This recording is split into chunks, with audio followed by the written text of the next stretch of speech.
ये विषय विकारों में आसक्त हो गया। रंग कुरंगे रगिया बहुत कियो लगवार, और ये लगवार अपने पीछे लगा ली। ऐसा इस साखी के माध्यम से बताया संतों ने। फिर हंसा, अभी एक वाणी हमारे साथ जी रामनिवास जी बोल के गए हैं। हंसा और हंस, हंस जो है, हंस समाधि एक है, सदा निरंतर होए, इनसे जो विचले नहीं, लहू परपत सोए। ऐसा साखी के माध्यम से पूर्ण साहिब ने बताया। ये पूर्ण साहिब का कथन है। हंसों की गति एक है, हंसों की गति एक है, मिले न कहूँ भाई, परखत परखत हंस को ता भूमिका को पाए। ये पूर्ण साहिब का कथन है हंस के लिए। जो अपनी भूमिका को पाल सकता है, वो अपनी भूमिका निरंतर कठोर अभ्यास के साथ विषय वासनाओं से रहित होकर के अपनी भूमिका को प्राप्त कर सकता है। ऐसे पूर्ण साहिब जी ने कहा है। पूर्ण साहिब जी के विषय में आप सब नहीं जानते, कुछ लोग तो जानते हैं। पूर्ण साहिब जी जो है प्रथम बीज की टीका करने वाले संत पूर्ण साहिब हुए हैं। उन्होंने हिंदी में जो उसकी टीका की है वो पूर्ण साहिब ने की है सबसे पहले। उसके बाद आज तक तो कई संतों ने, राम स्वरूप साहिब ने की है, अभिलाष साहिब ने की है और लाल साहिब ने की है। कई संतों ने उसकी टीका बाद में की है, लेकिन सबसे प्रथम जो दृष्टिया है वो पूर्ण साहिब ने उसकी टीका की है, बीज की। एक साखी है, बीजक वित्त बतावे जो वित्त गुप्ता होए, ऐसा ज्ञान बतावे जीव को जाने बिरला कोई। हाँ, पूछे बिरला कोई। तो बीजक वित्त, वित्त कहते हैं धन को।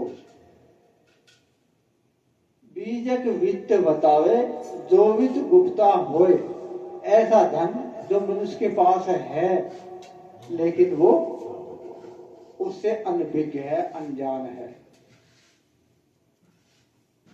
ऐसा ज्ञान बतावे जीव को, पूछे बिरला कोई।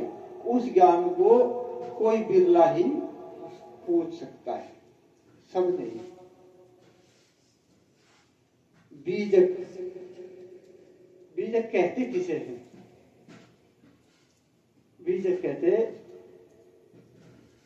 अनमोल वस्तु को, जिसकी कोई कीमत नहीं होती है, उसे बीजक कहते हैं। और उस बीजक के अंदर इन साखियों का समूह है, बहुत इकट्ठा। बहुत संत कबीर साहिब जी की उसमें साखियां हैं, शब्द है। एक शब्द के अंदर तो ये कहा है, प्रथम जन्म, पहला जन्म पुत्र भया, बाप जन्मिया पाछे, और बाप पूत की एको नारी, ई जन को काछे। बाप पूत की एको नारी। पहला जन्म पुत्र भया, जैसे संसारिक दृष्टि से जब पैदा होता है वो पुत्र ही होता है, और जब वो युवा अवस्था में पहुंचता है उसकी शादी कर दी जाती है और उसे संतान पैदा हो जाते हैं, फिर वो ही बाप बन जाता है। पहला जन्म पुत्र हुआ, बाप जन्मिया पाछे, और बाप भूत की एक नारी। वो नारी कौन सी है? अज्ञानता रूपी नारी। कैसी? कि बाप भी देवी को मान रहा है और बेटा भी देवी को मान रहा है, तो एक नारी होगी। तो इस प्रकार से संतों ने इस जीव को लानत देते हुए कहा है कि इसका अर्थ दूसरी तरह सिद्धांत के अंदर कैसे करते हैं। जैसे एक बच्चा होता है और परिवार के लोग उसे कहते हैं चांद की तरफ उंगली उठा के कि चांद बाबा है, हाथ जोड़ ले, जबकि वो अनजान बच्चा चांद सूरज आकाश आदि को कुछ नहीं जानता और उसके विषय में उसे कोई ज्ञान नहीं होता। तो उसे जनाने वाले कौन है? हम आप और परिवार, उन सब ने उसे ये जनाया। उस अनजान बच्चे के ऊपर एक ऐसा परम पिता खड़ा कर दिया जिसे वो नहीं जानता था, जिससे उसका कोई संबंध लेना देना नहीं था। ऐसा इस शब्द की कली के अंदर होता है। अगर ऐसा है तो फिर इस मनुष्य को क्या करना चाहिए? इसे करना चाहिए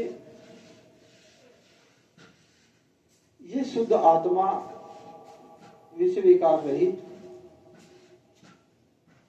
अपने सदगुरु की शरण में जाकर के अपने कल्याण हेतु अपने जीवन यापन करने का एक साधन जुटाए और उनके गुरुमुख होकर के गुरु की शिक्षा के अनुसार चले तो इसका कल्याण संभव है। अन्यथा कुछ भी से मिलने वाला नहीं है।